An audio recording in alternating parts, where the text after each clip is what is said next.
I always have this very bold statement of, I truly believe that SEDA will enable the next generation of Web3 applications, because essentially we are opening up the entirety of the internet, crypto applications. So you can go absolutely wild with the ideas of what you want to build to answer, wild ideas. That was Jasper, CTO at SEDA Protocol. And on this podcast, he joins me with his co-founder, Peter. Names aren't familiar? That's because SEDA was formerly known as Flux Protocol, and on the former product, they were first-party protocol providers on Near and Aurora. But fast forward to today, SEDA has evolved into its own full-fledged base layer protocol for interconnectivity. I know that I say this for most episodes, but I truly loved this one. We start by taking it easy and defining some basic concepts such as blockchains, oracles, and bridges, with tons of analogies to make it super easy for non-technical people to keep up. As we go on, we start to unpack some of the current challenges and limitations that existing oracles have, and other factors that lead into today's SEDA. About 35 minutes in, things start getting a little bit out of control. There's a little bit of alpha combined with insights and just excitement about what some of these features could mean for developers and mass adoption. As with every episode, all the information contained here is for education and entertainment purposes only. Nothing in this podcast is meant to be financial or any other type of advice, and you should always do your own independent research. With that very important disclaimer, I'll let you enjoy this wide-ranging conversation with Peter and Jasper. Bye. Hello friends, welcome back to another episode of the Wild User Interviews podcast with me, AVB. Today, it's a throuple. I'm excited to have with me Peter and Jasper, co-founders at SEDA Protocol. Welcome friends. Thank you for having us. I'm Peter. I'm the co-founder and CEO of SEDA. Jasper, CTO, co-founder as well at SEDA. This has been a long time in the making. I always like to start with some analogy of like an old friendship, if we have any history. And I was trying to remember, there's been many calls that Peter and I have shared in where he just shares his wisdom and his technical prowess. But I'm trying to remember, Jasper, I was at a co-working space in Miami and I met with someone from SEDA. There was definitely Stefan, but I think you were there as well. I have never been into Miami, so it couldn't be me. It was all online. I was in a shitty co-working, but you guys were here. Got it. It could be. We've definitely talked before, but I don't remember what the occasion was except for the first NearCon or the second NearCon or both. I don't remember exactly, but we've definitely met at the NearCons. And then we've also definitely chatted over video call, but I don't remember the context at the time. I guess it's for me because I travel so much. I timestamp things by the location that I was in. I think also we first met, like I remember it was always like nighttime, my time. So it was also probably like middle of the night for you, local. And I just remember, we were on different near governance calls talking about the ecosystem and all sorts of stuff. Yeah, back in, I think that was pre-bull market, like 2020, early days. Cool. Very cool. We'd love to hear about NearCon this year. Unfortunately, it was right during our team offsite. So we were also in Portugal with the whole team. Unfortunately, we couldn't make it. We were able to catch up with Ilya for dinner, say hello. We'd love to hear as well how that was going. So I missed the first one because I was in lockdown. Lovely times. And the second one for me was amazing. I think there's something about getting old and maybe it just matches like bull and bear cycles.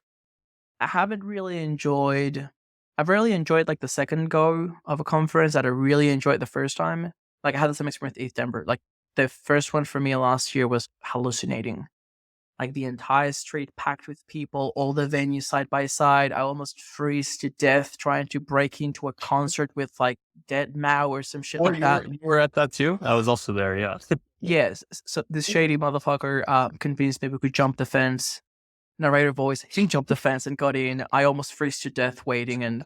But anyway, so this year, bear market vibes, and there were 3 separate venues. So even though there may have technically been the same amount or more people, the 3 venues made it seem a little bit more quiet. And it was the first time this year as well that I hacked. So I was pretty much just in Hacker HQ. I've been catching up with the talks on YouTube. So yeah, it was good. I just realized that the hacker experience is completely different from the regular attendee. Yeah. But yeah, you missed out. We missed you. Yeah, next year, hopefully we can make it again. I think the last NearCon, we were catching up on our first party Oracle product. That's what we were building in the market in time. And we launched that in March. We built it for 2 months, like an internal hackathon, because we saw there was traction and lead on Aurora at the time. And I think that was probably the last thing we caught up is when we were building that first party Oracle product and getting that live and maintaining it and trying to scale it across other networks, which is exactly what led us to building SEDA now, is that experience. But it's definitely a lot has changed since the last NearCon for sure. Yes. So I listened to, see this might be getting weird. Maybe I'm the only one that does this. So I remember crystal clear. I was on a bus in New Zealand and I listened to the podcast you had with Ready Layer 1. This would have been, somewhere between March and June this year. Yes. Yeah. That was a really good podcast. That was like, this is not financial advice, but damn, like I may want to look into buying. Yeah, pretty cool. Yeah, I totally forgot about that podcast. Actually, that was a lot of fun. Yeah, Oh, they're great. I love the duo between technical and like product and marketing focused. So maybe for the listeners, assuming that they don't know anything about SEDA, how would you describe it? What will be like your elevator pitch, and we can start to just unpack it from there. The basic elevator pitch is SEDA is the foundation for real world data in Web3. So we've essentially, over the past 18 months, designed a layer 1 network that allows any protocol on any network to communicate with real world data or the data from another blockchain. So that's the highest level, like 20 word intro of what SEDA is. A little bit more background before we dive into the technicals of SEDA. So we've raised a little bit over 22 million. So we got started with SEDA back in 2021. So Jasper and I, and those that don't know us yet, we built all over the crypto stack. So we started at the top of the user stack, or I guess Jasper actually at the other end with Plasma back in 2017. But I started at the top of the stack before we met each other. I built one of the first decentralized app stores called everydapp.com. And when Jasper and I met and started building the first app for derivatives on startups, and we basically saw this hole in the market where there's a lot of cool infrastructure in 2018, but there's not a lot of cool applications being built with infrastructure. So we tried to hack together this prototype using Augur as our third-party Oracle, and then we built this trading infrastructure on top. And when we launched it, we realized that the gas fees were like $10 to $15 at that time in 2018. So we knew for an average user who wants to spend $100 on a transaction, it'll just price them out. And so that's how we ended up looking at other L1s. So we ended up looking at a ton of different layer 1s. At the time, it was super contrarian because Ethereum was the layer 1. There wasn't really a second, right? And at the time, we ended up finding our way to Near. So we were one of the first teams building on Near back in 2019 before the mainnet launch. And in there, we really cut our teeth in infrastructure. So we went down the stack. We started building infrastructure for getting data on chain and for market mechanics as well. And that's what brought us on our journey to building now this layer 1 for data. So that's just a quick primer. We're going to dive into much more of those details through the podcast. And Jasper, if you want to give maybe a more technical view of what SEDA is, that'd be great. Yeah, I'll start with a really brief introductions and then I'll jump in wherever we need technical clarification on what we're building. I started working in crypto in late 2017. I was back then, it was transitioning from the ICO hype to what I call the blockchain, not crypto era, which was the era of permissioned corporate chains. And I don't know if you've ever heard of like the IBM derivative chains that came out at the time. It was quite a nightmare. Hyperledger. Exactly. And my day job was consultancy. So I set up a blockchain team I'm Dutch, and I was working at a Dutch web and app development company. And I was doing consultancy specifically on blockchain technology for them. So I set up a small team and I was basically trying to like red pill corporates on, hey, try public ledgers. So one of the fun things I did is I tokenized beer for Heineken as a prototype. So you could send each other beer in the form of ERC20 tokens, which was a fun experiment. Obviously never saw the light of day, but it was a cool experiment.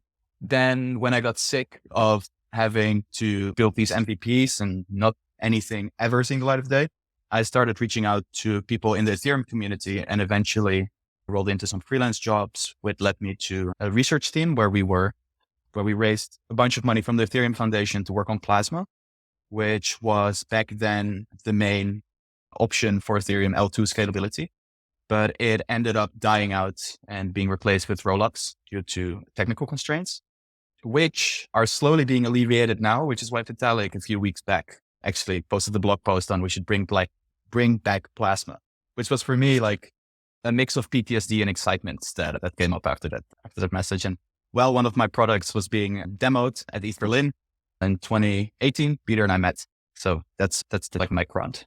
That's awesome. I can probably assess the value and the quality of a meme when I don't actually know what it is saying, but I get it.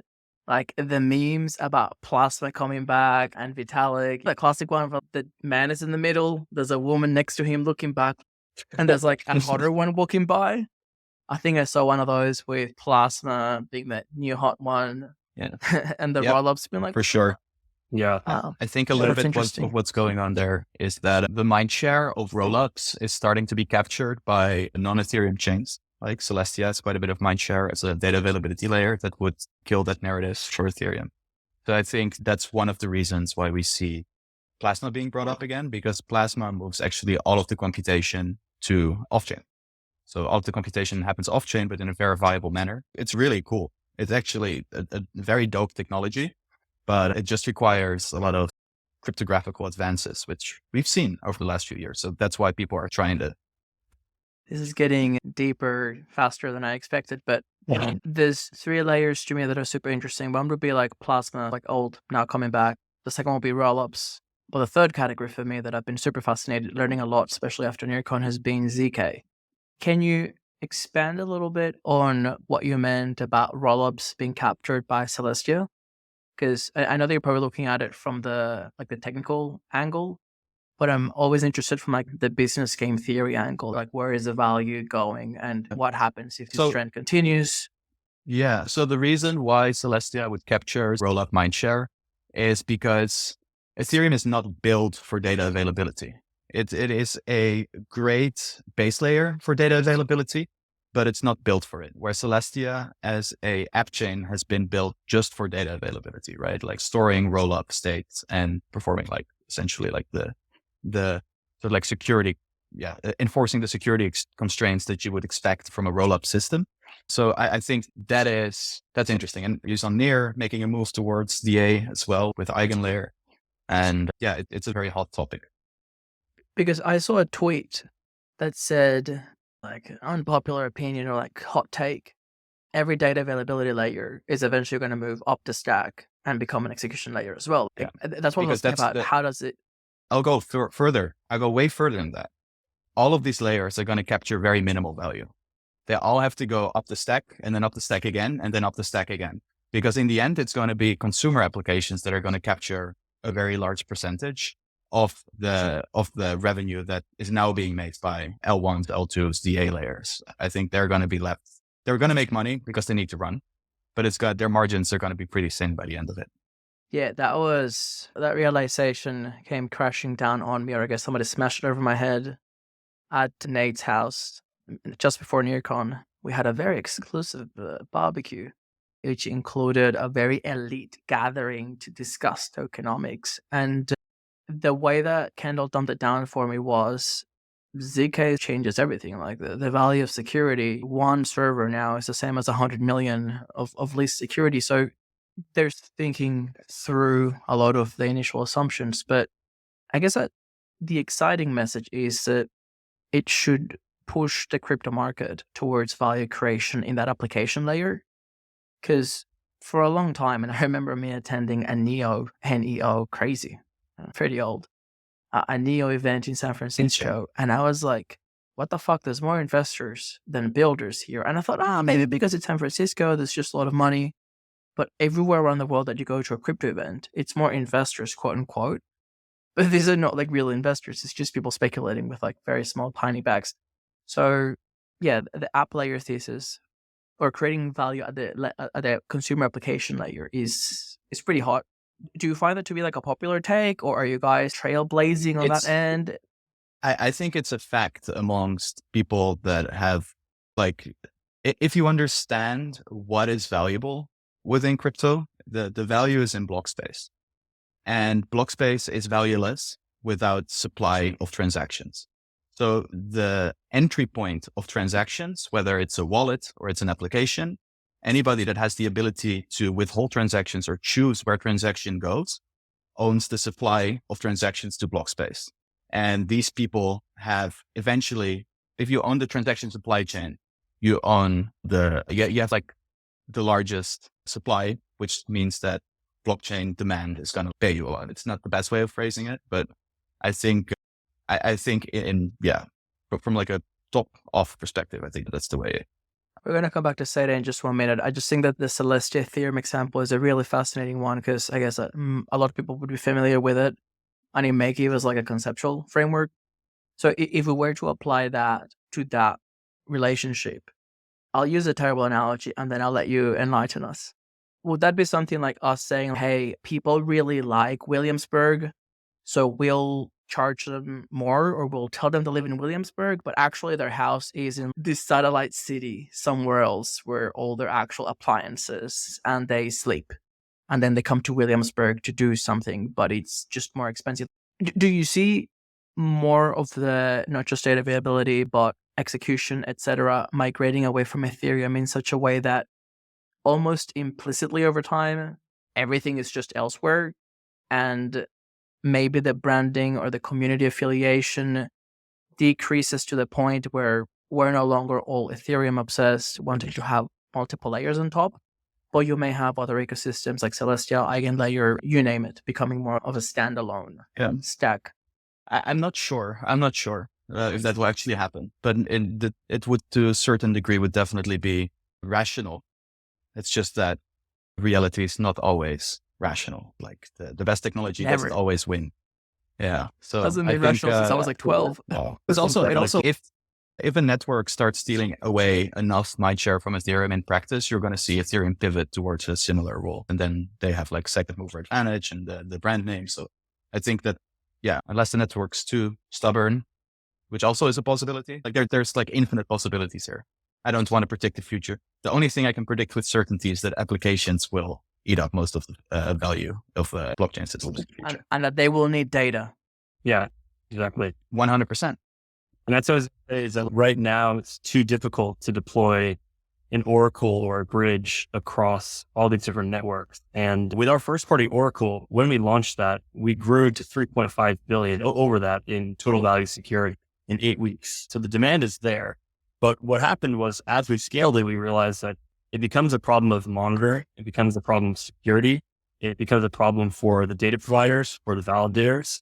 And how the Oracle model works today, and this also applies to a lot of bridges as well, is a new L1 or L2 or whatever it may be pops up. They have developers that are interested in building applications on top of that layer. So they come to an Oracle and they say, we'd love for you to support the AVP rollup, right? And all of a sudden, the Oracle says, yeah, great, sure, we'd love to support you too. It'll be 6 to 9 months before we can deploy there. And the problem is that for a lot of these newer networks, they're either not built with EVM, they may be built with Rust or Move or Go, whatever it may be. And the problem is that you can't just deploy your network that easily there. So in most cases, you have like 6 to 9 months lead time before you can deploy. And then on top of that, you have to justify it economically. So there's like a price that you have to pay in order to basically integrate. So you have resources on your team side, you have to negotiate with data providers, with the validators. And so this first party model just doesn't work at scale.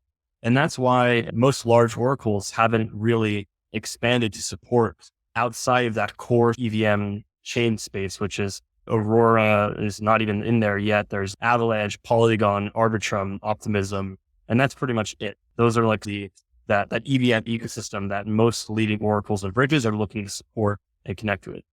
With SEDA, we have done things differently where we built this basically layer 1 or layer 0, even if you will, that sits below the blockchain networks.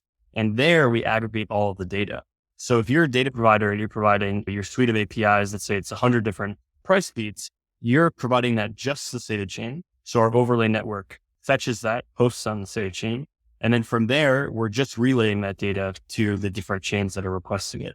And so rather than deploying our entire code base, our Oracle or bridge contract every single time and doing that as a separate consensus on every single network, We bring it to our own network once, we achieve consensus there, and then we just bridge the results. And I think that this is where we're going. And this kind of leads into that conversation we were just having around Celestia and other rollups. It's getting easier and easier to deploy a specific chain for a specific use case.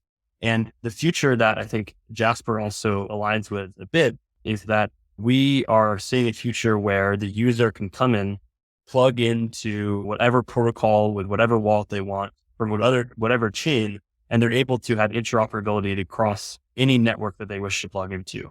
And in order to do that, you need a foundation for data that can flow from any blockchain in a secure way that doesn't require an audit every single time, that doesn't require individual instances for security. And that's what I see the future being around rollups and the L2s, is going towards this sort of interoperability future. To extend I like the metaphor around Williamsburg, so I'm going to give you a metaphor as well. How I see SEDA, what we've built, is today, any user can either deploy a smart contract or interact with the smart contract on Ethereum. That's what makes Ethereum great. SEDA is a protocol where any smart contract or any user can deploy new price feeds, and any smart contract can interact, or data feeds, and any smart contract can interact with these feeds from day zero. There's no permission. Anybody can query every data. Anybody can create a new feed and request new data. So where on Ethereum, you pay for deterministic computation to be done within its execution environment, SEDA allows smart contracts to extend their power, essentially their ability, and also tap into non-deterministic data and computation using our network. So when we talk about data here, what kind of data are we talking about? Is it like the price of mangoes in Nicaragua, cars in Germany? Any data. Like, what are we? Data. Anybody can choose to make their data available to our network, and they will be paid for it if people use it. The cool thing as well is that expands past like the use cases that are always talked about, because they're one of the most relevant today are price feeds. But with our design, what we've created for data providers as well, you could even have a private data set. And so we don't even require the data provider to reveal their API key to the network. They just reveal it to the node that's chosen at that time. That basically that node is able to call that feed. And so you could even imagine a future where Ford could buy Tesla's AI for their driving on chain and be able to buy that, consume that, and have that put on chain with like some type of encryption, whether it's ZK or something else, and be able to have that fully permissionless, paid for in a fair market. And Tesla can say, we want to get paid 10 cents for every gigabyte of data that we upload, and make that available to any other car manufacturer in a totally permissionless way for a cost per access basis. And we don't have to have any contracts or any type of sort of connection to that. We can just upload our data set and start sending it to any car manufacturer. So it can be really anything. The focus, I would say, for our go-to-market right now is definitely bridging and price feeds, because those are the most accessible today. But really, you can build any type of data feed on top of this.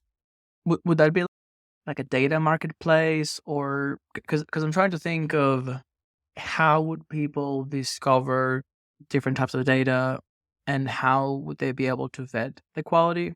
Because my thesis has always been that when you have creators and innovators, we usually try to think of as many combinations as possible within the existing tool set.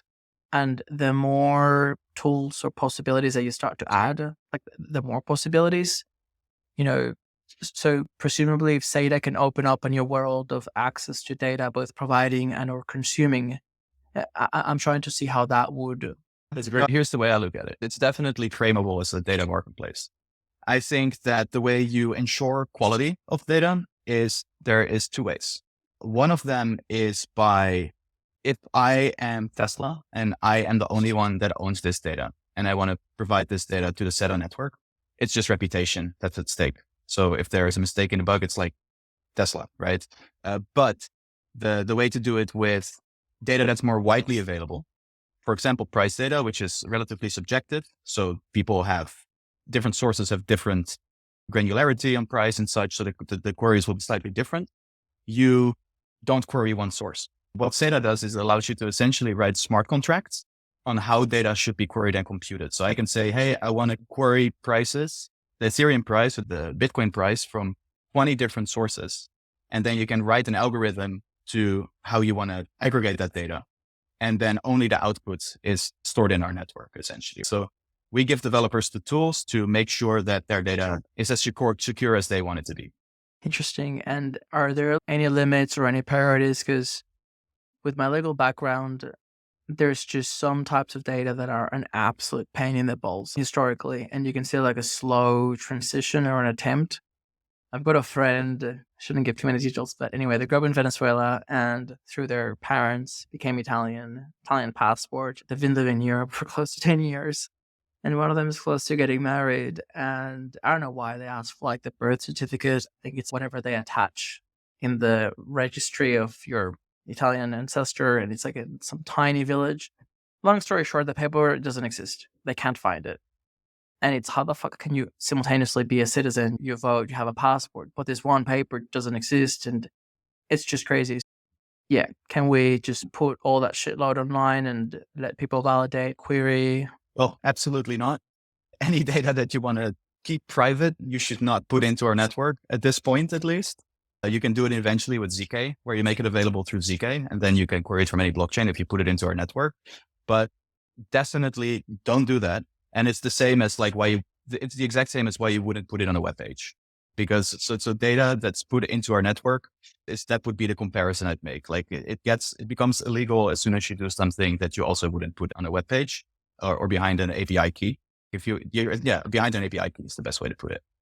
The answer is like theoretically, yes. You wouldn't want to do it today because we haven't built any of the sort of encryption that you'd want to have for a document like that. But to give a closer example, with this proxy node set that we've built, it allows any data provider to really easily post data to a network. And so it's really just exposing an API key and having a private key. And then you run this node, it's super lightweight, and then you can expose your entire data set. So to give a practical example, let's say you want to buy a property in the next year, let's say in Portugal, you could actually have a notary who would basically sign on-chain. They would transfer the deed to you on-chain. You could do that with encryption, right? Which would probably be a good thing. In some of Europe, it's public anyway, so it doesn't make sense to have it encrypted, which is why it's a good example. You could even do this like in an open registry. And then the notary is just doing a signature on chain that they approve this. And so you can start to get pretty granular with this. Another example I think is quite cool is if you are a payments company, and this is something that I spoke to a couple members from the Gnosis team about in, I think it was Paris or maybe Berlin. I forget where. It was somewhere this summer.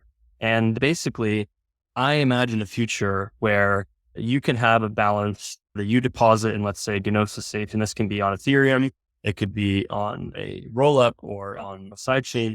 And from there, you just basically designate this address as this is my bank account. You can deposit money to this account. And then from there, when you swipe your card at a terminal, let's say it's a MasterCard, when you swipe that card, it emits signal that you just made this purchase request for XYZ. That would be sent to a company that does this on chain. They would post that data via the API on chain, or it could be even in the future done directly by MasterCard, which would query your safe to see if you have that balance available. And if you have that balance available, and this is what, by the way, Gnosis is doing in a more centralized way right now with their Gnosis Pay card. But in the future, you could have that be one simple transaction where MasterCard says, AVB swiped his card at Starbucks. He bought a $5 coffee. He has a balance of $300 in this safe. And then we're going to now charge this. And so in the same second, and also it's expensive in Ethereum, but cheaper on sidechains, you could actually have that transaction happen, be executed, and that payment be given to the payment processor in a second, the same amount of time we would check if your payment was approved with a normal credit card. And so I think that with SEDA, you can start to create very easy ways for data providers. And when we say data providers, we mean really liberally, like MasterCard as an example, could very easily create this system in a permissionless way, basically taking away the need to partner with banks as a intermediary for custody. And so that's also a pretty cool use case that I think is pretty easy to grasp that I wanted to cover. That's pretty wild. I remember during the bull market, I used to give the example of some sort of CFI, DeFi, like meeting in the middle. It was bizarre that you could buy a property, like cash. You've got the assets in crypto, but according to the bank, you don't have any money because your income is in crypto.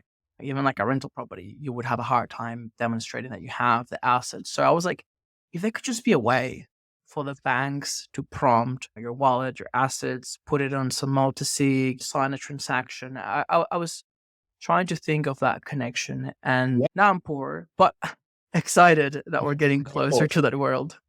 A very easy way to do that is you could say, I have, let's say, $50,000 in USDC. I want to buy a property, put a down payment on a house.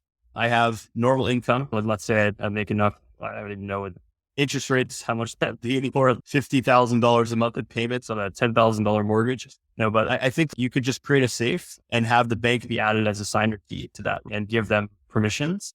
And the cool thing is that you can create an escrow and then have a contract in real life that says, or even a time-weighted contract that says, I'm going to deposit this. And the terms are, it's going to be deposited either for 30 years or there's a liquidation event. So if an auditor were to say, yes, I can confirm that this happened, this house was sold and there's a new buyer, you get your deposit back, or the bank get the deposit and send you the full amount, or this would be locked up, right? And you could even say the bank would buy on-chain T-bills with this for that money and start lending it out. The future that we imagine is closer now than ever before. I also these wild fantasies over the past 5 years of what if we could do these cool things on chain, but it's just the infrastructure is never ready for that. It was just too far away. And I think now we're actually getting really close to a point where we can actually start building these tools. So the disclosure, I've been building a position in GNO, like Gnosis. I think that they're like a pretty cool team. They have a lot of awesome products. And I think, that'll be pretty cool over the next 5 years, in my opinion. Okay. That's an adequate disclosure. Yeah, I think that's the weird loop that we're in. And I'm considering, as you're saying it, renaming the podcast, the Wild Fantasies podcast, because we definitely always start with like a vision, very idealistic, real tangible ways in which we could improve an existing system or create new value with new consumer applications, whatever the case may be. And then pretty quickly we realize that the infrastructure is just not there. And you can probably start looking at different buckets. First, it's too expensive. Okay, then we go somewhere else. Now it's cheap, but I'm missing a bridge, or it's too fragmented, or whatever the case may be.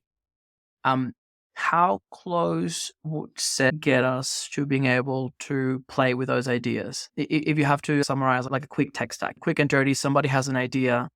Yeah, that's a great question.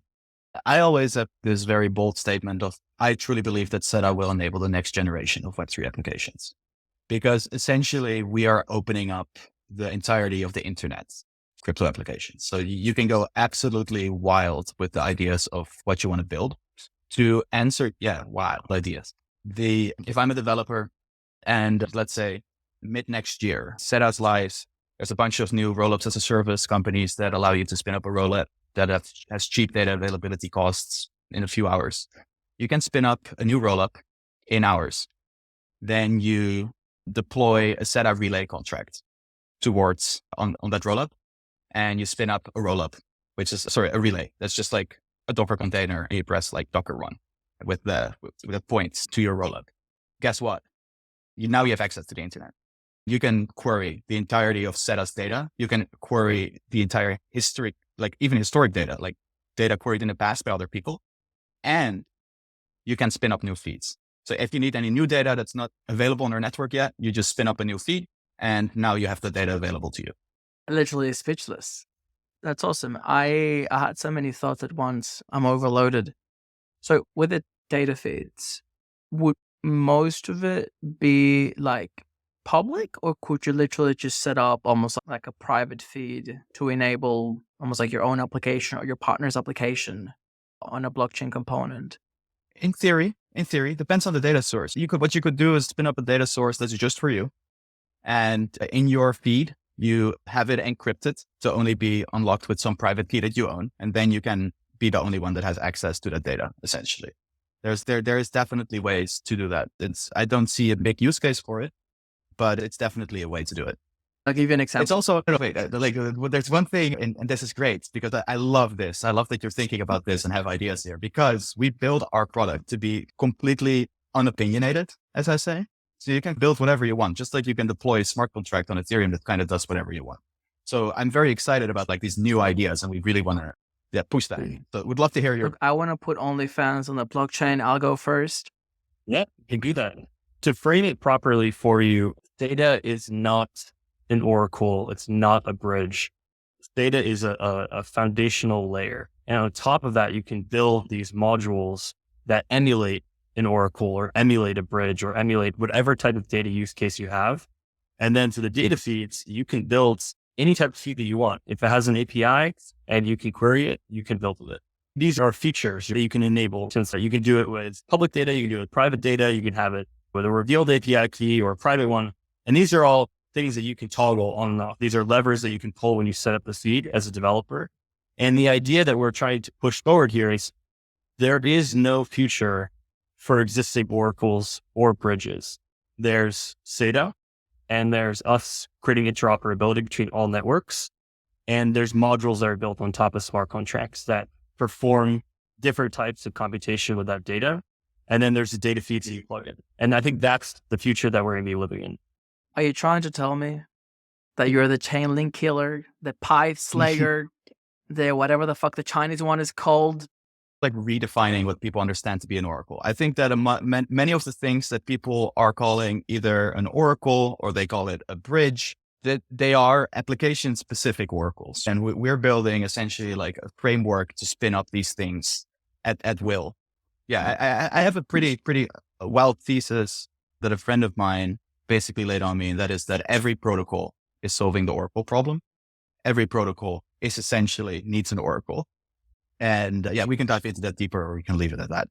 Yeah. We've got the wild fantasies, the wild thesis. This is the wild dig pics. This is getting out of control, but I think that it would be useful, especially if we think of an audience. And I'm meeting with my dad over the week, and I'm bringing him over to Spain. We're spending Christmas together, so I'm thinking very cross-generationally now because I'm trying to explain to him what I do for work, and it's beautiful. It's quite interesting.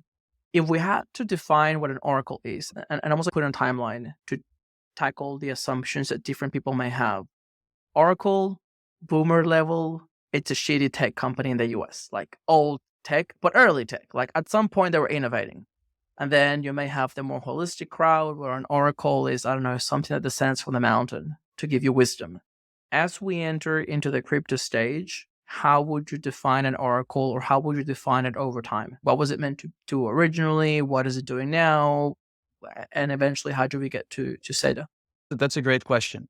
I actually started working. So before even considering building something like this, I started using them, which was back, but I don't know if Chainlink was live yet, but it was this other product called back then. It was called Oracleized. And then they changed their name and I forgot what they're called now, but it was called Oracleized. And I was using that because I was trying to build a on-chain Risk, the game. I think it's also called Risk in English. It's like where you're a country with soldiers and you have to take over the planet. Essentially, it's pretty fun. But I was building like an on-chain version of that using oracles. So I think when oracles first came to the ecosystem, there was, I remember why I used the oracles. I used it for entropy, so randomness. So that was like the first like use cases was for random numbers. Then I think price feeds really took over the narrative. And now there is bridges and interoperability that really are taking over the narrative. And like I said, those two things are just application specific oracles to be specific. So it's like a subset of the things you can do with an oracle. The boomer way to describe it is there's a few ways. I'll give it a try. And then Peter's truly the master of metaphors. So I'll give it a try. And I will probably not be able to. Yeah, I wouldn't have said that, but yeah, it's one way to put 1 year older than Jasper. Yeah, this bone is gone. Yeah. One way to look at it is if you have a blockchain is a country and a country has an internal economy, and the internal economy is creating some sort of value. But as we've learned, partnerships with other countries is extremely valuable for growing your economy. You have like this exponentialism, and you have the ability for countries and groups of people to specialize based on certain conditions within their country, for example, and that create value. That's lots of value. A blockchain by itself, without an oracle, is like a country that is not able to cross borders to any other place.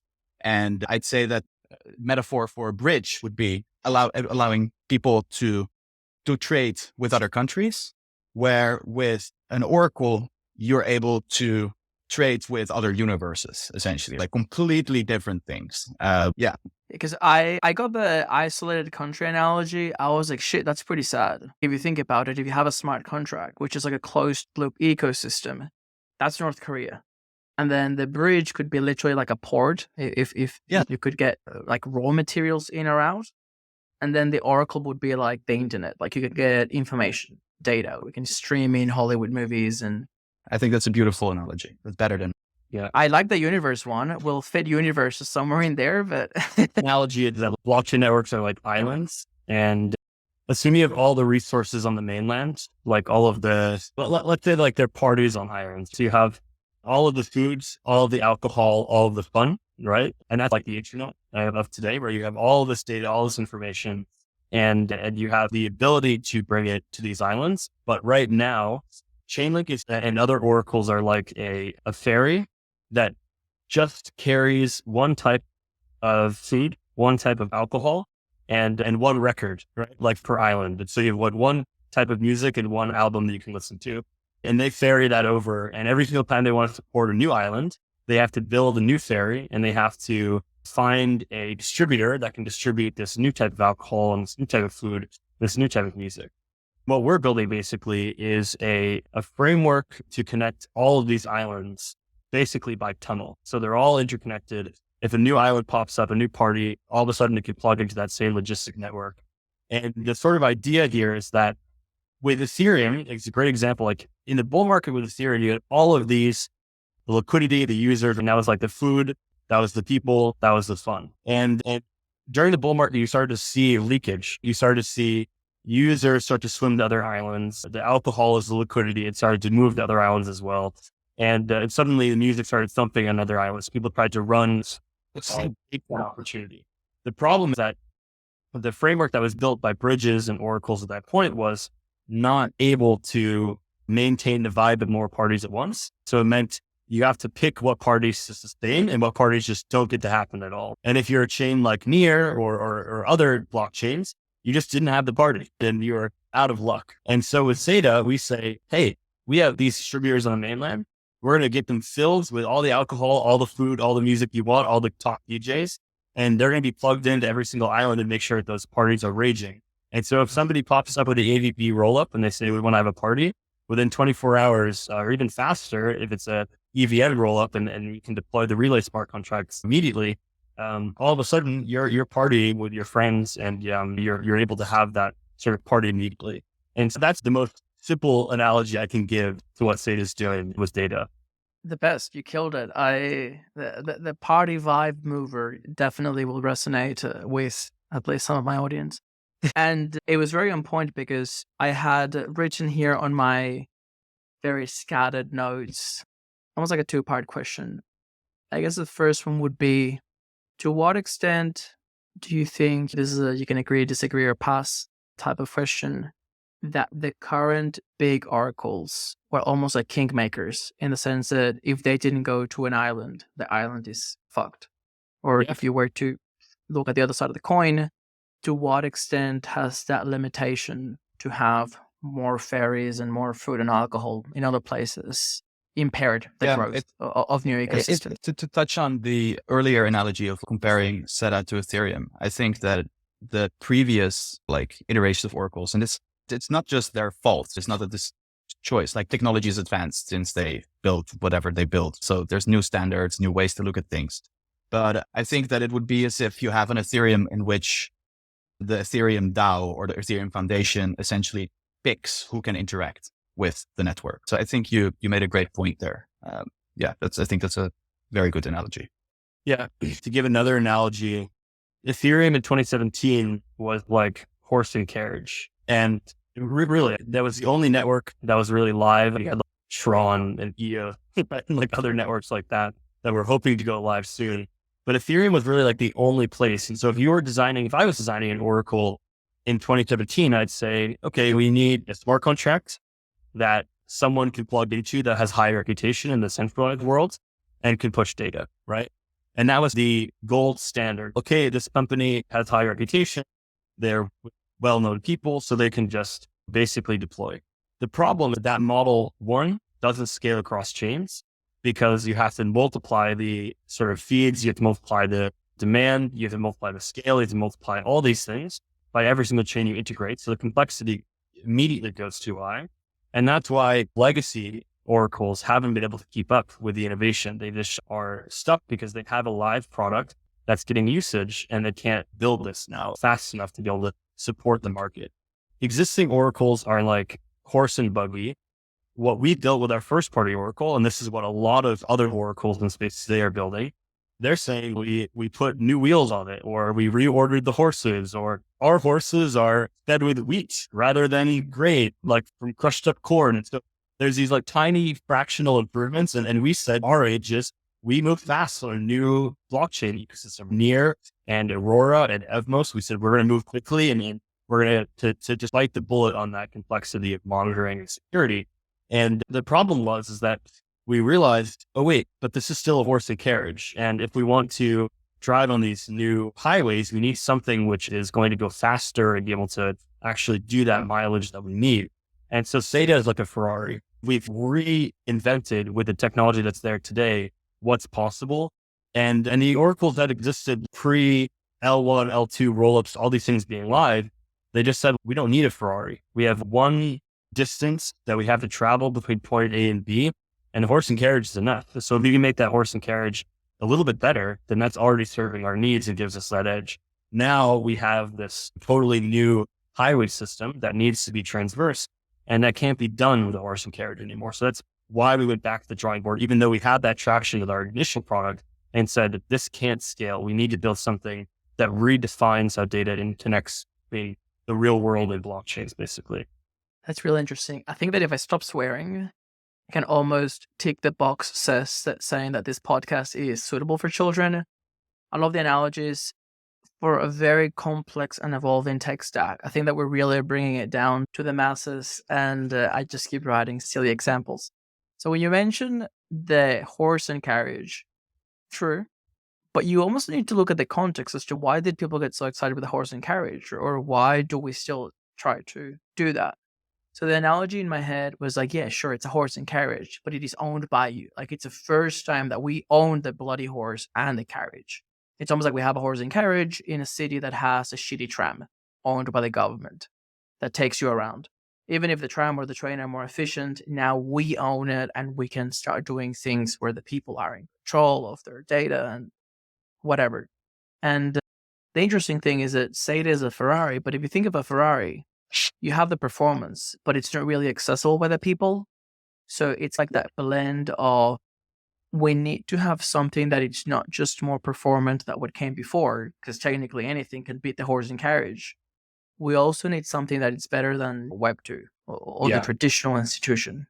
To bring that analogy even simpler, imagine a grocery store, and for the past 5 years, one single company decided for over $100 billion worth of people that wanted to buy goods, what cereal they could eat, what milk brand they got, whether they got juice or not. And they were the ones who decided what items that you can buy in a grocery store, which meant it totally limited. And this is now the developers, what types of meals you can make with that food, those ingredients.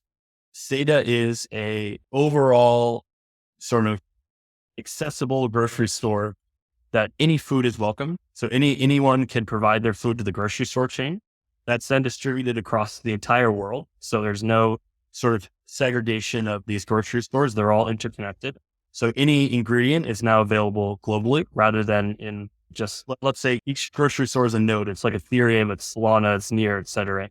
But now all the grocery stores share the ingredients. So you have a global supply, and the developers can now say, wow, now I have chia seeds and I have pumpkin and I have all these different things. And I asked these oracles to provide that food for me. And they said, sure, if you want that ingredient for this grocery store Ethereum, that's going to be $25,000 per year. If you want to add that to your local 5 EVM grocery stores, that's going to be $1 million per year for this feed.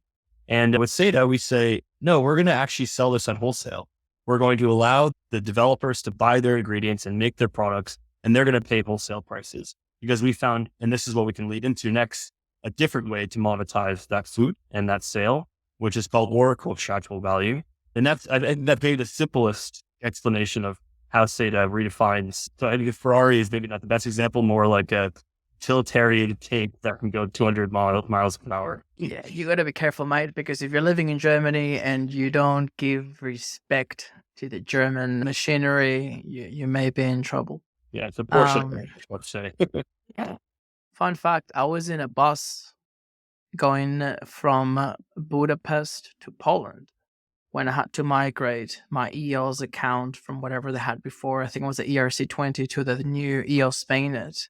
And somehow, don't ask me how, don't ask me why, I've got all the private keys on both chains and shit. I was literally never able to claim. I lost that. It was not that much at the time, but maybe it would have been worth something. And yeah, disappointment. But maybe just an analogy to highlight how hard it's been to be an early adopter. I mean, I was literally swimming between islands. And then you arrive and you're like, oh, fuck, there's no alcohol here. Just grab a couple slices of pizza and then swim to the next one. So it's been pretty rough. Now, you do have a beautiful segue into tokenomics. Jasper has been frozen in the most beautiful way. Oh, no, everyone's frozen. Can you hear me? No, we lost you for a sec. Okay. But you're back. Yeah. Yeah, Do you want to take like a 30-second break? I'm going to grab some water really quick and I'll be right back. Is that cool? Did you get a drink? Yeah. Okay, so I had the wireless headphones and Peter, did you get a drink? Yeah. What did you get? Oh, just some water. Come on. I heard someone opening a can and I got a beer. No. That was me rustling, I think, with my bottle paper.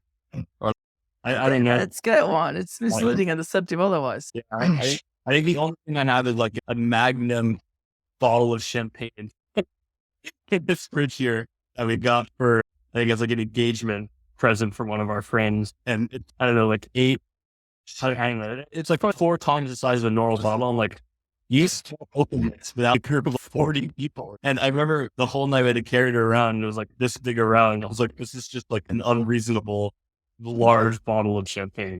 Sounds a little bit excessive. You got to do what you got to do. I don't really drink that much, but this beer was left behind.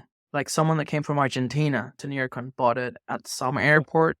Okay. And I already traveled from Lisbon to Porto with it. And I was like, look, I'm not going to get on a plane again to go to Madrid tomorrow with the beer. So I guess I just have to drink it. But we're about to talk into the pricing model. We have like 2 options for pricing data, right? So the first one is that you as a data provider can basically say, hey, every time a feed requests our data, I want to get paid X amount of tokens, essentially like X amount. Then we have a more interesting revenue model for the network, which is we reference it as OEV is short for Oracle Extractable Value.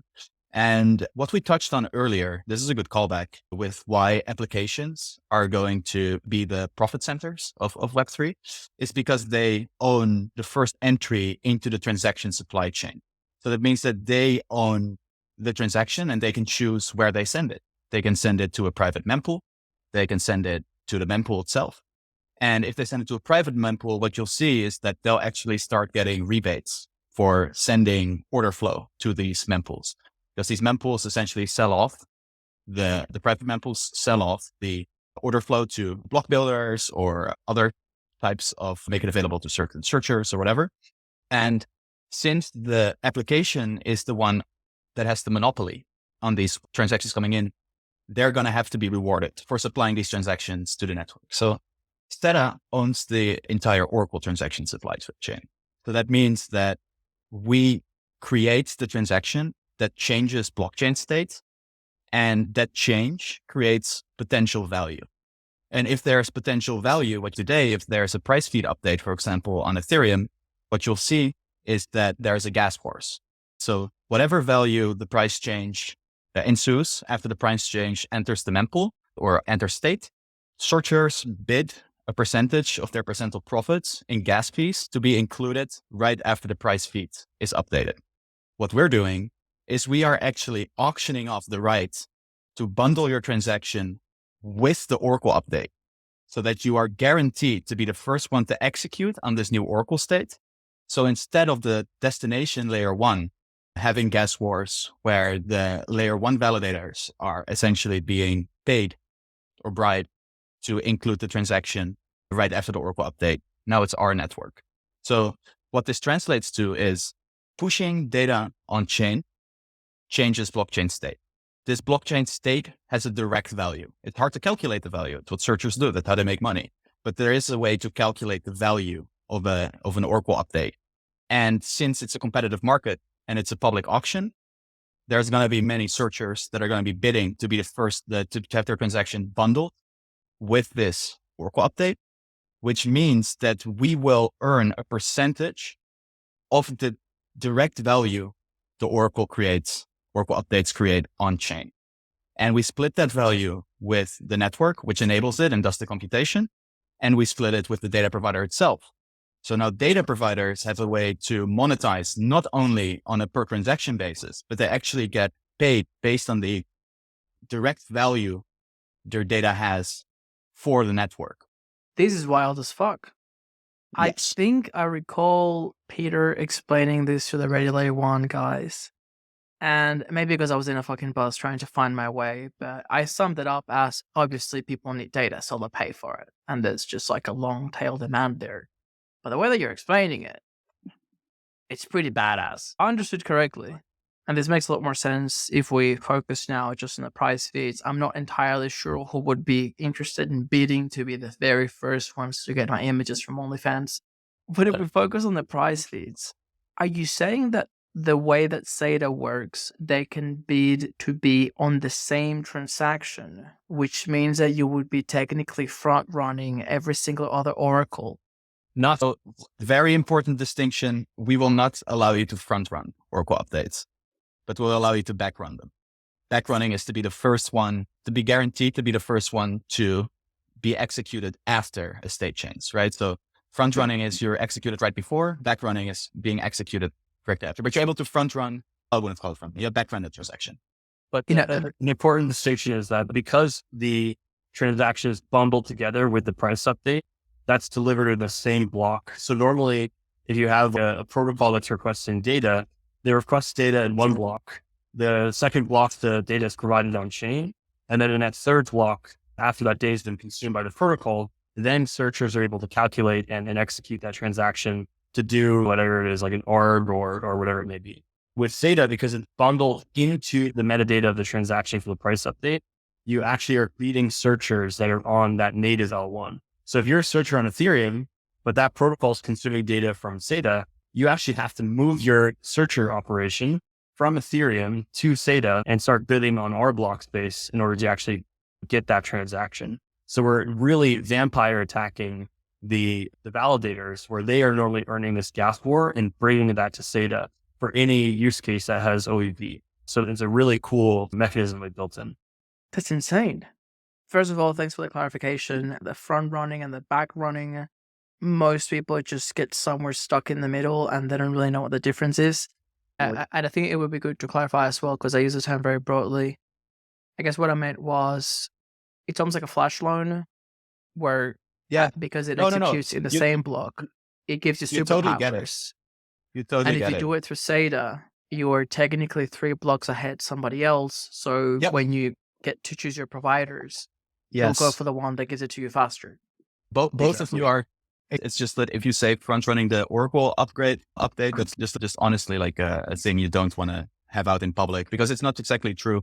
But it's the technical term is back running, and back running is a lot less frowned upon or dubious. It's like running in general. So whether it's from the front or the back. And to clarify for your understanding, the part that we're cannibalizing is that instead of the L1 validator getting this value from these gas wars in the bidding, the SEDA validator gets that. And what we're doing is we're making it impossible for a searcher to beat a searcher on SEDA because it's in the same block. So the searcher on Ethereum is going to always have to try to take advantage of the ARB in block 2, but the searcher can always be included in block 1 if it comes from our Oracle. So the cool thing is because you can do that on Ethereum as well. You can also have your transaction bundled the same block, but the fact is that the way we're bundling the transaction, you cannot even do that. So it's not even just the same block. It's actually in the same bundle, as it's called. It's semantics, but yeah, you get it.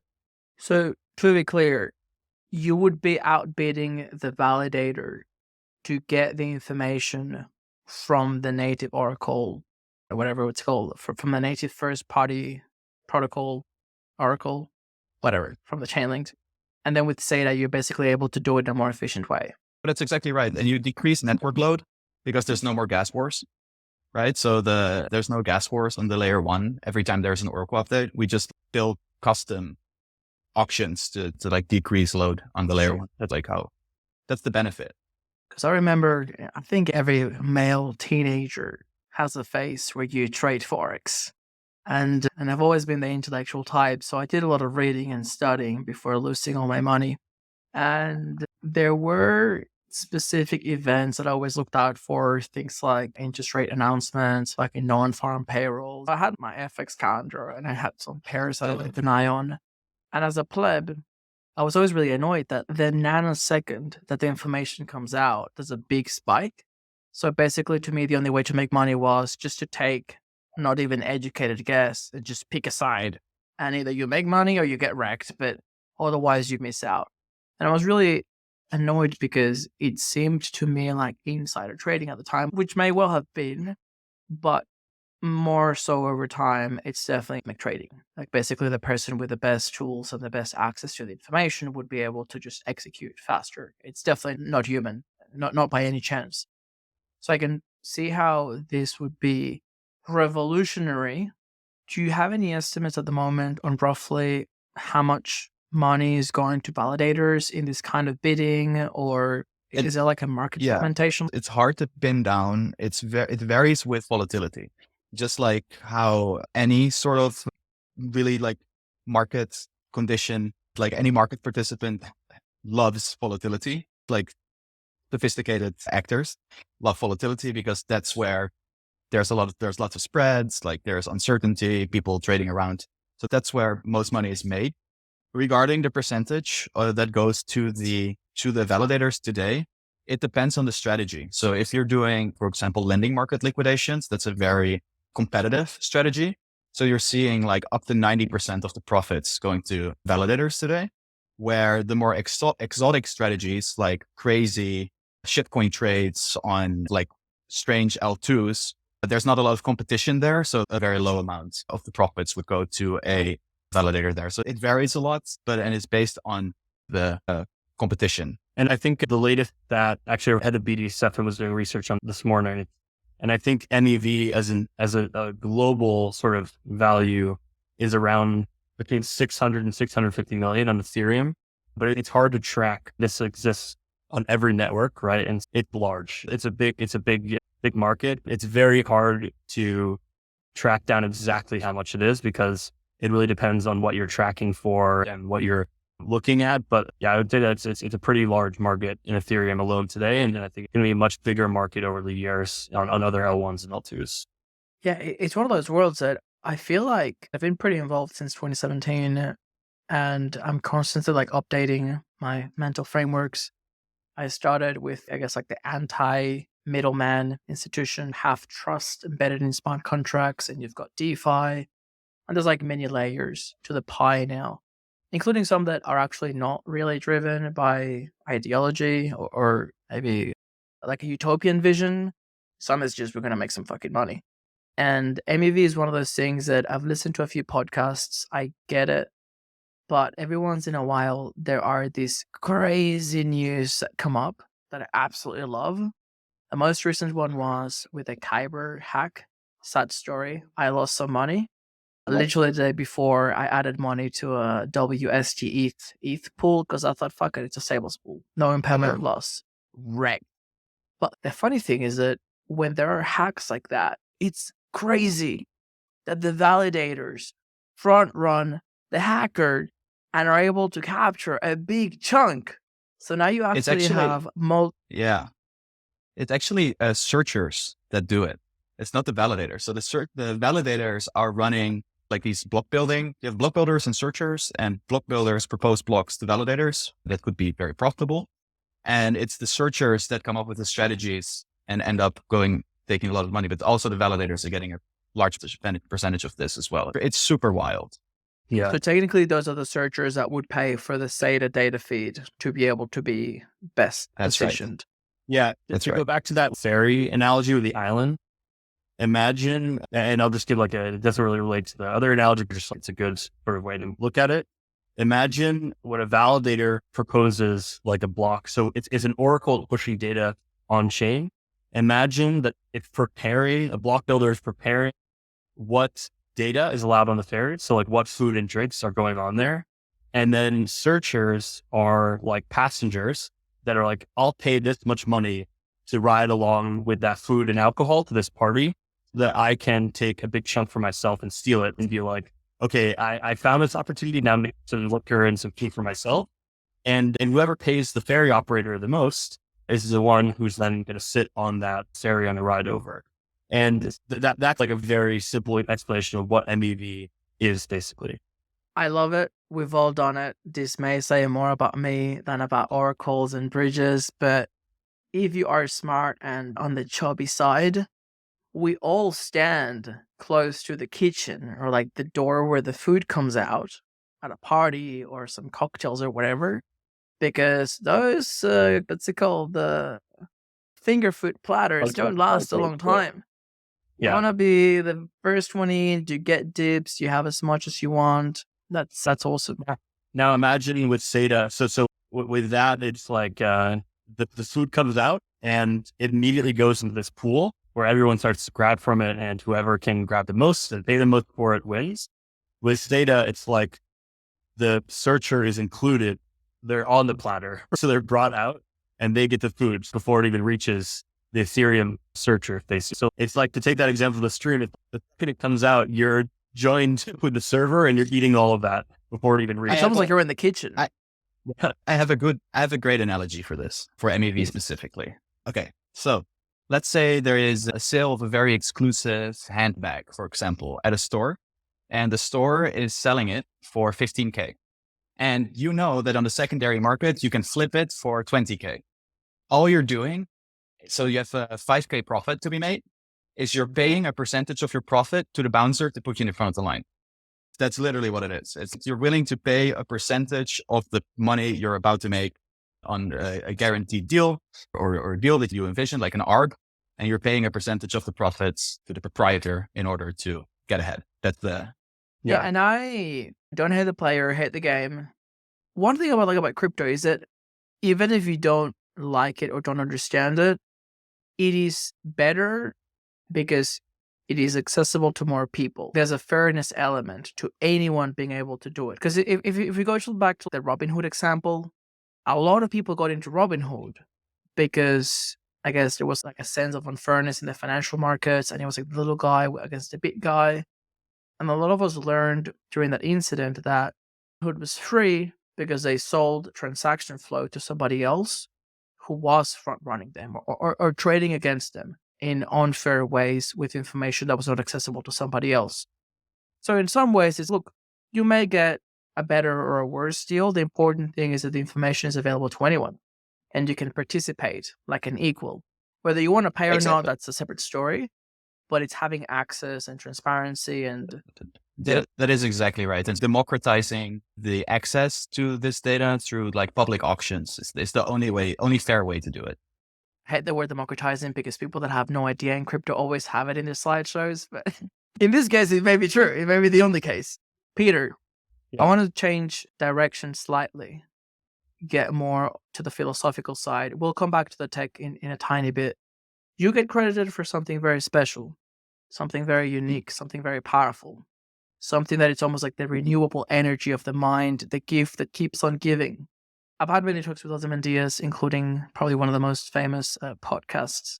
And when he describes that journey of the Open Forest Protocol, there's a pivotal moment when it goes from being an application, becoming a protocol.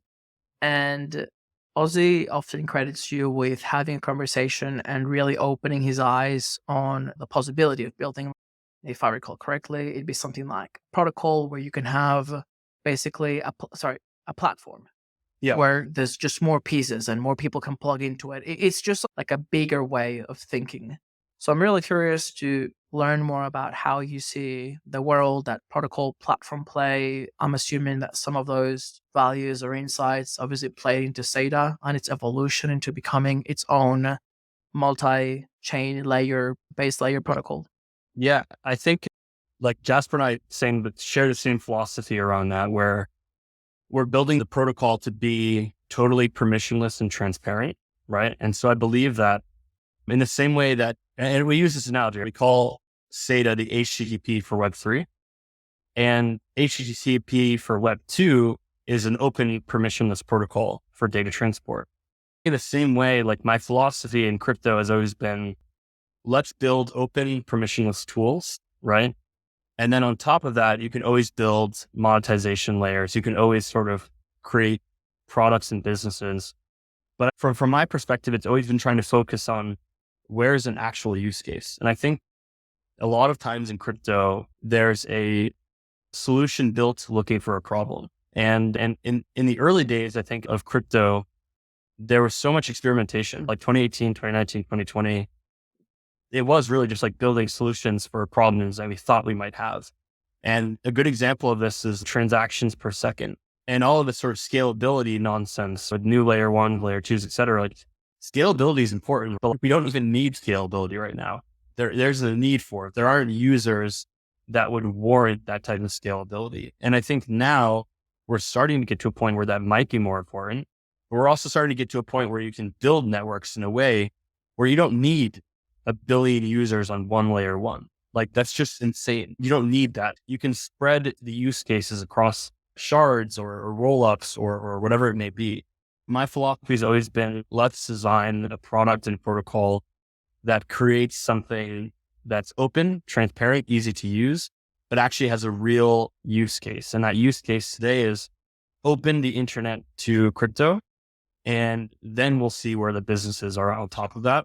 And I think that we're already starting. I mean, like today we talked about some of these businesses with selling data and you have your own media and content ideas, right? You want to build the setups. But generally speaking, I think that we think from first principles and then from there continue on. And that's what we always try to do. Jasper, if you would like to add anything to that, you're obviously more than welcome to. I agree with Peter. Yeah. Because Nothing to add. the Bill Gates definition of a platform that often get quoted is the value created on top must be greater than the actual platform. And it's like a very simple heuristics, but I guess that there's a lot implied there around it being like a base layer, literally, to enable other people to then unlock value. And I guess the example that they gave is that there's been $1 trillion economy, multi-trillion, probably the entire world has been built on top of Windows and on top of the Excel suite and like spreadsheets. That's why when people think of what to build, understanding whether, even if you're going to be infrastructure, are you just infrastructure or are you a platform? You're like, look, anyone can come and build here. There must be like a different set of assumptions, or what makes it the raw technical, it works, as opposed to the enabler for the masses.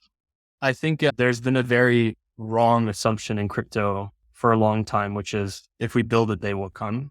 Building a successful, call it protocol or platform, requires you to be realistic with growth and how you plan on actually onboarding people. And I think that the bear market and the bull market are definitely different environments for this. You have a lot of people lose sight of what's important and lose sight of the next step for their product in the bull market. And then they refine it in the bear market. And I think that Jasper and I, we've been through 2 of these cycles now, probably entering sometime into the 3rd now, hopefully soon. I think that generally speaking, people say that like crypto is ready. In my opinion, like we tried to solve scalability, but a lot of the legacy tooling also has to be upgraded. As an example, for data that needed to be upgraded, that wasn't ready for prime time. And I think that we would have a bigger DeFi ecosystem had we had oracles and bridges that were ready for that type of scalability and adoption. But when you look back at the start of DeFi summer with Uniswap and Compound and Aave, et cetera, like there wasn't a DeFi summer on any other chain because there really weren't other chains. And it wasn't until really like the launch of Polygon and Avalanche and Solana and Near that we started to see the possibility that actually ecosystems might exist outside of Ethereum. And I think that the stack wasn't actually ready for that yet. For us, and I don't know, maybe Jasper has a different opinion, but building these necessary tools first into that stack is what we spent the past 18 months trying to figure out the best way to do that to make sure that SEDA is the best option into the next 10 years. There will be a SEDA V2 and a SEDA V3 and a V4, right? We're going to keep building and not stop with this mainnet launch. But following that, then you really enable value and you solve for these problems. What you said when you're on a bus and you lost access to your keys or things just didn't work. That's an experience that a lot of users just don't come back from. And it's really hard back in crypto. Fun fact, that's actually my very first crypto experience. Is I bought ETH at $8, I think. I forgot when. And I bought a bunch. And then I downloaded some wallets. It was called Mist Wallet. And Mist Wallet is something that's called a light wallet, which I now know what it is. But back then I had no idea what it is. It means it needs to sync a light node in order to know what the chain state is so that it can check your balances and blah, blah, blah. So essentially, I download this wallet. I send ETH to the address that's associated with the wallet. And the thing starts syncing and it takes 3-4 hours. And me not knowing anything about crypto, I'm like, oh, I'll just reinstall it or something. Like maybe there's like a bug or something. So I just reinstalled it and lost all the ETH. It wasn't that much. I was like a student, but it was like at least 10, 12 ETH back then. That's a horrible story. And actually I was talking to some of our engineers and I think I can still recover that. Like somehow, if I find the laptop, I should be able to find those keys somewhere in the CPU. But I'll save that for when ETH hits 10K. By the way, I also sent ETH to an ETC address on a centralized exchange and lost a bit there. But yeah, Peter, you shared a tweet recently from Move VM, which makes me wonder about SEDA's approach to. But there's two questions there really. The first one would be more like a general approach to go to market. Are you talking to the base layer, targeting the applications? Like, how does that look like? What is Stefan doing day to day? Yeah. But the second one would be, or I'll let you run with that first. Yeah. I won't say too much. I think we're pretty unique with our go-to-market right now with SEDA. And I think it's not a way that a lot of oracles or bridges are coming to the market. I will say that SEDA is very attractive for a lot of L1s and L2s because we are able to support them right out of the box. So if they're EVM compatible, every single EVM chain can start integrating with SEDA the second that we launch, which is amazing. So the developers can have access to data. They can start building modules. They have access to bridging data. From day one, we can support EVMs. Following that, we will launch support for select non-EVM networks. And there may be even a few that we include that will be announced later into the initial rollout of SEDA with their own relay contracts. The reason why I tweeted about Move, and we also recently announced with Caldera as well, this sort of description that Jasper gave about being able to wrap SEDA up into a deployment. So if you deploy your own layer 2 or you deploy your own app chain or rollups, in the future, we want SEDA to be a tool that's just there. Just you might have Internet Explorer or U2 on like your Apple iTunes. We want SEDA to be there when you load up. And so the idea is that with our go-to-market, we don't have to prioritize ecosystems anymore. And that was a big thing in our last sort of BD push is obviously we did a really good job by growing our market so fast to become the second largest Oracle in 2 weeks. And also in the lifespan of that product for about a year until we took it down to focus on SEDA and a launch now, I think we enabled about 152 billion in value on chain. So for a team of, I guess we were 6 to push that out, it really showed that we are David going up against Goliath, but now the tables have turned. We don't need to say how many developers does this chain have, how much, money have the projects raised, who are the founders, what are their go-to-markets, which is a huge overhaul for a BD team to go through and really, you're almost acting as like a VC to make bets on an ecosystem, to say, we think this ecosystem is going to be valuable or not. Now we can just say any ecosystem that wants access to data or be able to communicate with another blockchain can from day one. So I won't say more than that on the initial sort of rollout plan, but you can know that SEDA will support any EVM from launch and other networks soon after that as well. And one really cool side point that me as the CTO has to make, some semantics there. We said that we would support any EVM chain at launch, but if there is a Move chain that wants to write a relay contract, which is what we call like the entry point into a network. Anybody can write it's not up to us. If you have a move chain and you write a contract that can parse our proofs, you now can query our data. We don't even have to know about it even. I think that's truly the power of what we build here. Peter, I was joking at first, but you're making some YouTube references in podcast on iPods. We just gotta be there whether you want it to be or not. Yeah, so for people that may not have been born when that happened, there was this hilarious, how would you call it, like a marketing kind of thing? At some point, the iPod, was it an iPod or an iPhone? No, it was iPod. I think it was just like anything with music, or I think it was still called iTunes at that point, but anything that had access to iTunes or music. Yeah. So there was a point in time where every product, Apple product that had music capability in it automatically came with the U2 album preloaded. This is pre-Spotify, pre-everything. Like you had to load your stuff. And as it turned out, a lot of people don't like U2. And there was no way to get rid of it. There's definitely a lot of memes and a lot of cultural baggage there. But on a more serious note, I do remember I bought my first MacBook in 2008. And it sounds crazy, but at the time, a lot of people were advising me against it because of the compatibility issue. And you still had a problem of some apps are just not available for Mac. Yeah. And I almost had to do like the trade-off of, look, that's fine. I just won't use Microsoft Office. And it was interesting to see both the increased adoption of the MacBook or like the Mac OS as an alternative operating system, but also how the internet in many ways standardized the access to applications. And I almost see the potential of SEDA in a similar way. If you may have data feeds from someone going in, whatever, say some banks, some stock exchange, whatever the case may be, they can choose their entry point, whatever they're most comfortable with.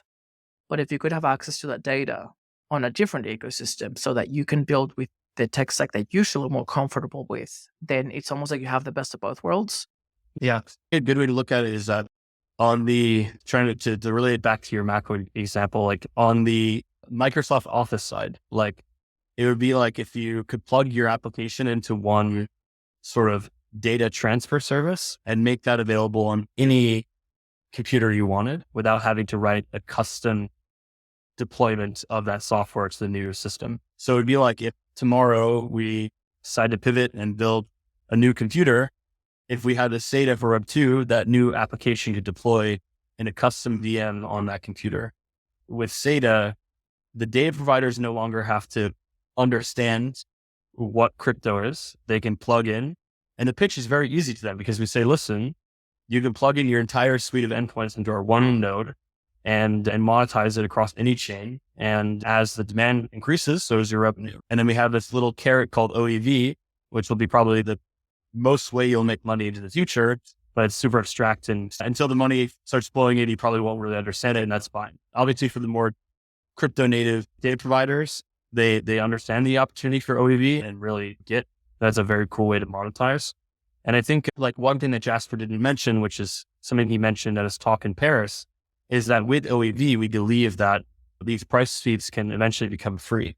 Because right now you have to pay for data, and a lot of oracles tried to subsidize it, but it's just too expensive at this point to subsidize the data. For some feeds, you have to pay $1 million per network to integrate.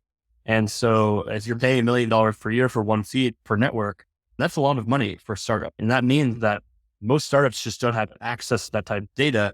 And even if it's a less popular feed or a less popular chain, you have to assume one, there's an oracle there to support you, and two, that have the budget to pay for the feed that you want to bring on chain. And so with SEDA for the data providers, they can plug into this one network, deploy their data to any chain. And then for the user, like you don't have to pick an ecosystem. You can say, I know Rust, so I'm going to build here, or I know Solidity, so I'm going to build here. And I'm just going to be able to deploy my protocol. I'm going to be able to get access to any data, but I'm also going to be able to get access to any users in the future that want to interact with SEDA. And I think I can't say what now, but there's already solutions being built that could create this sort of like on the user environment. And I think SEDA will be a big piece of powering that in the future. So I think to get back to your analogy of the MacBook, like that sort of future where you just can buy your new product and have access to anything you want from anywhere is the future we want to create for developers and users in crypto. We've talked a lot about oracles. Let's talk about bridges for a minute. Sure. There's been a lot of attention and focus, and people call it narratives, information and stories really that enter the mainstream and people just run with it. To be fair, I did start using Layer 0 recently and it works really well. It's a big upgrade from other things in the past. How does SEDA compare, or if we were to put it in like a matrix landscape, messaging layers like Axlar or Layer 0 with Thing. The way to look at this is with Layer 0 specifically, we've actually worked with them. They need an Oracle.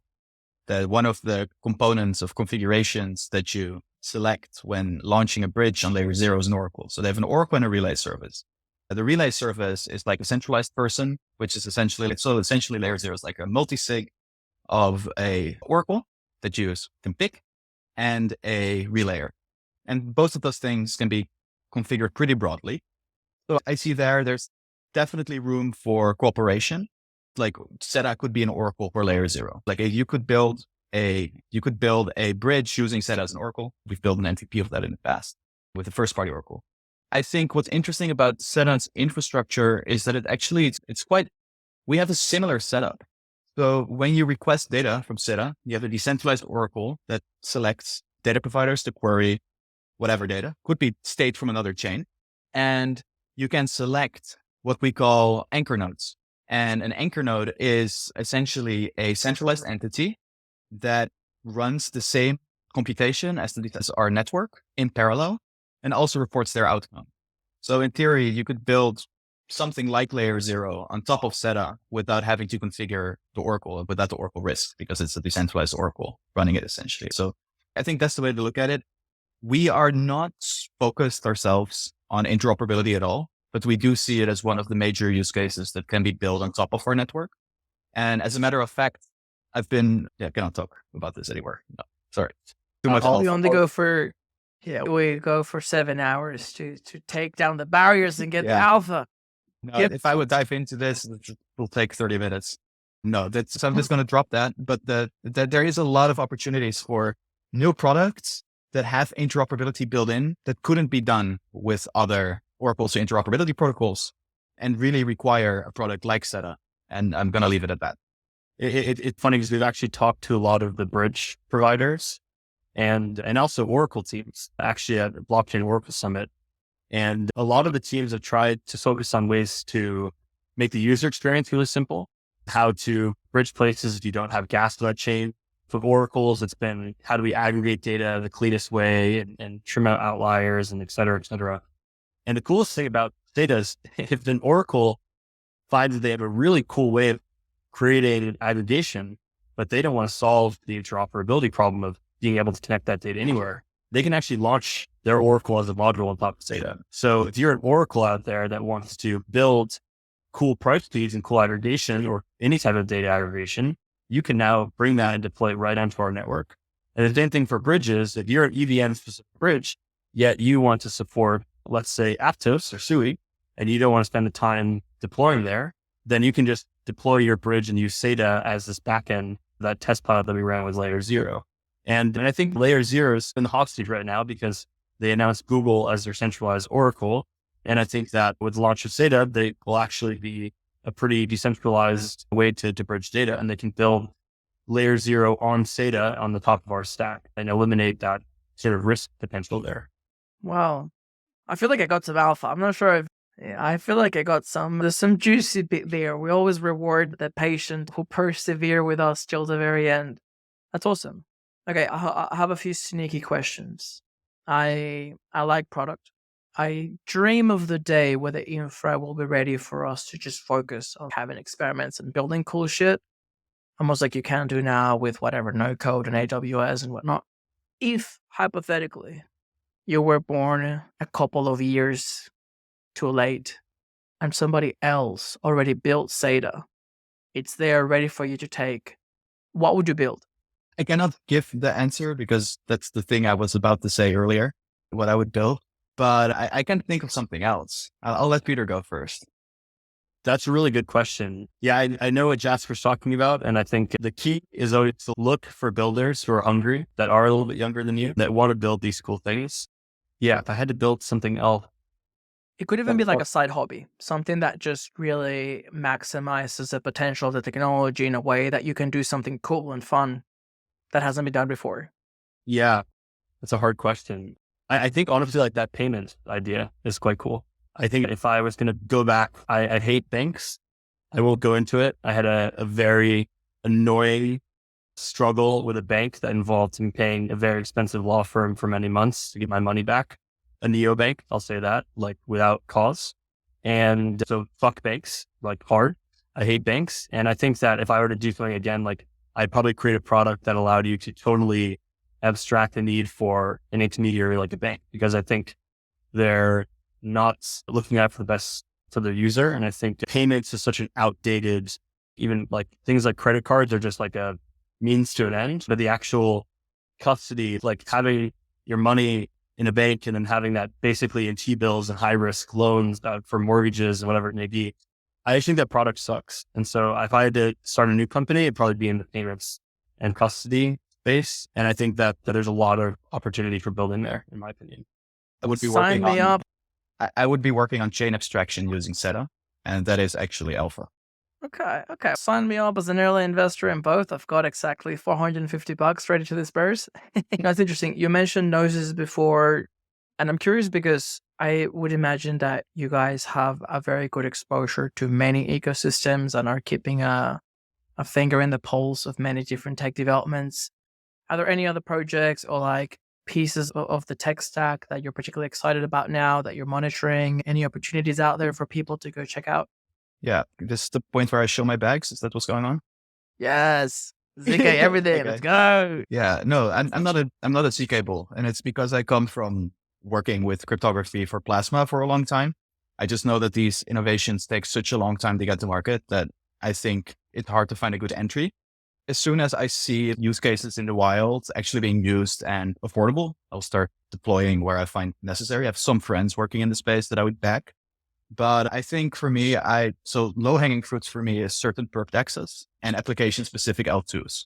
Product that I love. They know I love the product. I tweet about it sometimes. It's Avo. It's from the Rhythm team. It's perp dex. It's the only perp dex I use. What else is there? There's some more cool stuff. There's some L1s that I find really interesting. Actually, like Near and Solana have become pretty big things I look at. I think Near is entering a narrative where they're really, the philosophy of what Ilya has been tweeting and talking about really matches mine. So he's been talking about chain abstraction, using Near for DA. That type of stuff is really something I enjoy a lot.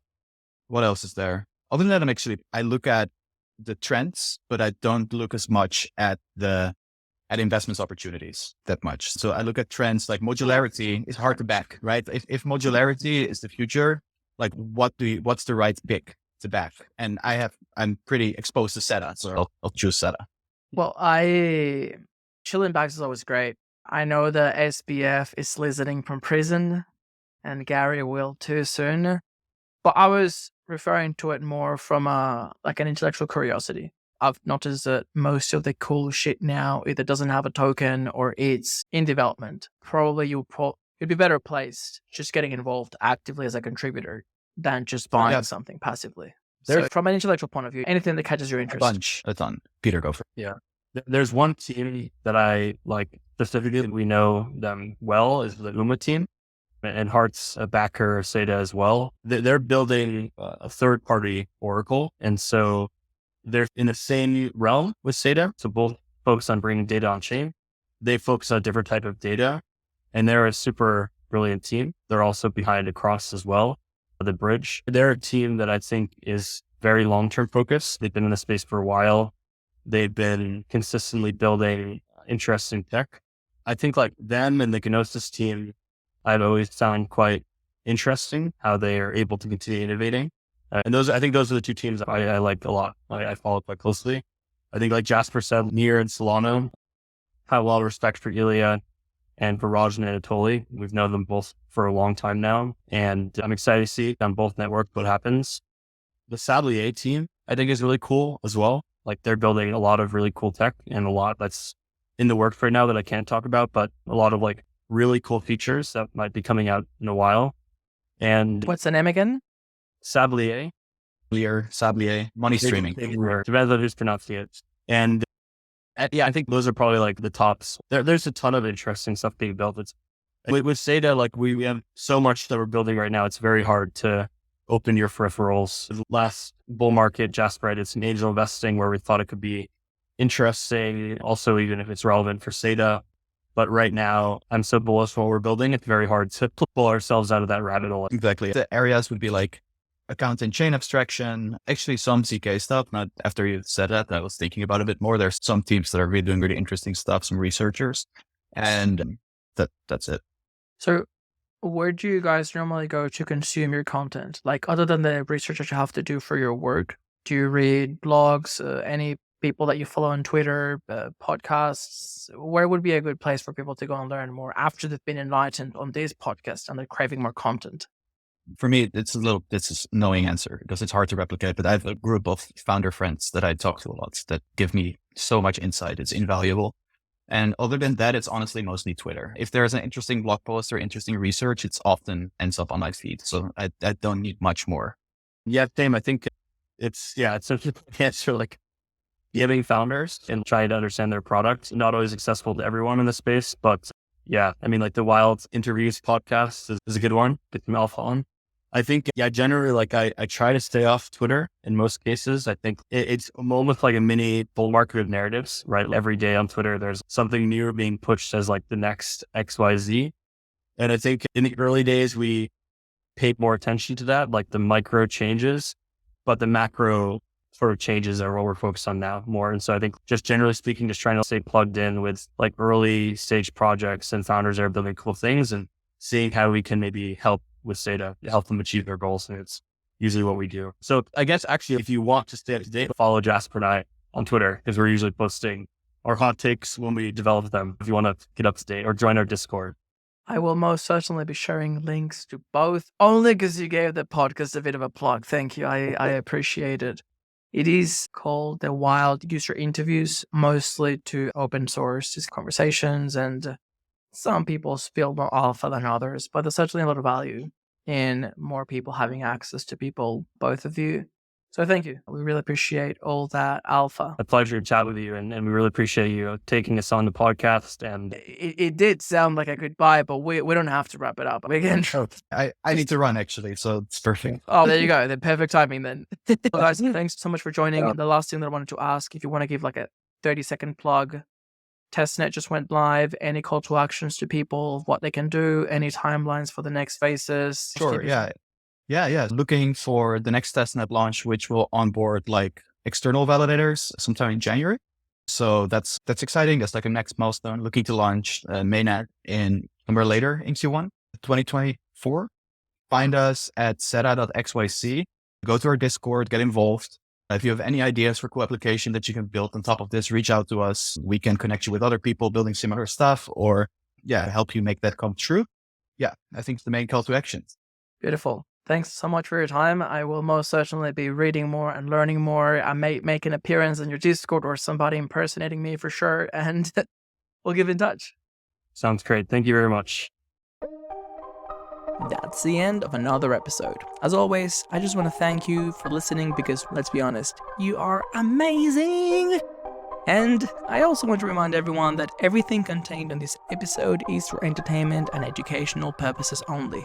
Nothing on this podcast shall be construed as financial, medical, or any other type of advice, and you should always consult with licensed professionals before making any financial decisions. Make sure that you like and subscribe so that you stay up to date with the latest episode. We've got a steamy hot pipeline of guests that will keep you entertained right through the bear market. Stay safe out there, and I'll see you soon. Bye.